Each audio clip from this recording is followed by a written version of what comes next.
Hello મિત્રો, જય હિન્દ જય ભારત। તો મિત્રો, રાજકોટ ફિઝિકલ એકેડમીમાં આપનું હાર્દિક સ્વાગત છે। તો મિત્રો, અત્યારે હાલમાં જે ગુજરાત પોલીસ કોન્સ્ટેબલની જે ઘણા બધા ભાઈઓ ફિઝિકલની તૈયારી કરે છે અને ઘણા બધા ઇન્ડિયન આર્મીની તૈયારી કરે છે અને ફોરેસ્ટની પણ ફિઝિકલની તૈયારી કરે છે। તો ઘણા બધાની મને મેસેજ હતા અને ઘણા બધા મને યુટ્યુબમાં પણ કોમેન્ટ કરતા હતા કે આપણે સર ડાયટિંગમાં શું શું લેવું જોઈએ। તો આપણે ડાયટિંગનો અત્યારે પૂરેપૂરો વિડીયો ડિટેલ વાઇઝ બનાવ્યો છે। તો મિત્રો, વિડીયો પૂરેપૂરો અંત તક જોતા રહેજો અને વિડીયો ગમ્યો હોય તો પ્લીઝ ચેનલને સબસ્ક્રાઇબ કરી નાખજો, કેમ કે આવો વિડીયો તમે ક્યારેય નહીં જોયો હોય, કેમ કે મેં બધી વસ્તુ જે ડાયટિંગમાં જે રનિંગમાં બેસ્ટમાં બેસ્ટ ક્વોલિટીમાં જે વસ્તુ હોય છે એ બધી વસ્તુ મેં કવર કરી લીધી છે।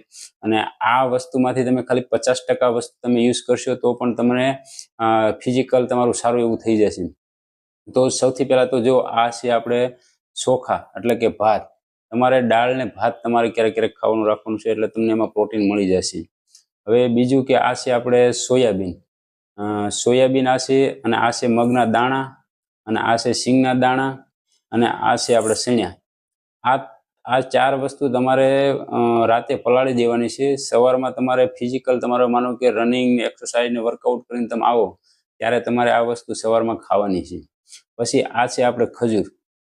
ખજૂર પણ તમને રનિંગમાં બહુ જ બેનિફિટ આપશે। અને આ છે આપણે ડાળિયા।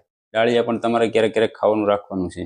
પછી આ છે મકાઈ। મકાઈ તમને તમારા શરીરને કેલ્શિયમ પૂરું પાડશે, બહુ જ ભરપૂરમાં આમાં તમને કેલ્શિયમ મળશે મકાઈમાં। અને આ છે આપણે બાજરો। એટલે તમારે અત્યારે શિયાળો આવશે એટલે બાજરાનો રોટલો ગરમ હોય છે, એટલે તમારે શિયાળામાં બાજરાના રોટલા ખાવાનો, રોટલી તમે ઓછી કરી નાખો, એકાદી ખાવાની રાખો, બાજરાનો રોટલો ખાઓ, તમને બહુ જ કેલ્શિયમ મળશે। અને બાજરાનો રોટલો રનિંગ માટે બહુ બેસ્ટ હોય છે। પછી તમારે આ છે દ્રાક્ષ, કાજુ અને બદામ। આ તમારે બબે દાણા તમારે ખાતું રહેવાનું છે, તમારું શરીરને બહુ જ ઉપયોગી બનશે। હવે આ છે અંજીર, અને આ છે અખરોટ, અને આ છે મખાણા। આ ત્રણેય વસ્તુ, અને કાજુ છે, બદામ છે, સિંગના દાણા છે, સણા છે, આ બધાનો પાવડર કરીને તમે પણ લઈ શકો છો। અને આ વસ્તુ છે આપણે પલાળેલું મગના દાણા છે, સણ્યા છે, સોયાબીન છે, આ બધી વસ્તુ પલાળીને ઝીણા ઝીણા ઉગી જાય એવા કરી નાખો તો પણ તમને બહુ જ પૌષ્ટિક મળશે। પછી આ છે કેળા। પછી આ છે પોપૈયું। પોપૈયું પણ ગરમ હોય છે, તમારે શિયાળામાં રનિંગ કરો એટલે તમને રનિંગ માટે બહુ બેસ્ટ પોપૈયું તમને કામ કરશે। પછી આ છે ગોળ અને ખજૂર, આ બધી, અને આ છે દૂધ, મિલ્ક। આ દૂધ, આ ત્રણેય વસ્તુ અને કેળા, આ વસ્તુ તમને બહુ જ તમને ફાયદાકારક બનશે। અને આ છે આપણે બટેટા। બટેટાની હારે તમારે શક્કરિયા અત્યારે તો ન મળે, પણ શક્કરિયા અને બટેટા તમારા રનિંગ માટે બહુ જ ઉપયોગી થશે। તમે એકવાર ટ્રાય કરજો। અને બપોરે તમારે સોળીનું શાક છે, બટેટાનું શાક છે, અને પાલક એ તમારા રનિંગ માટે બહુ બેસ્ટ કામ કરશે।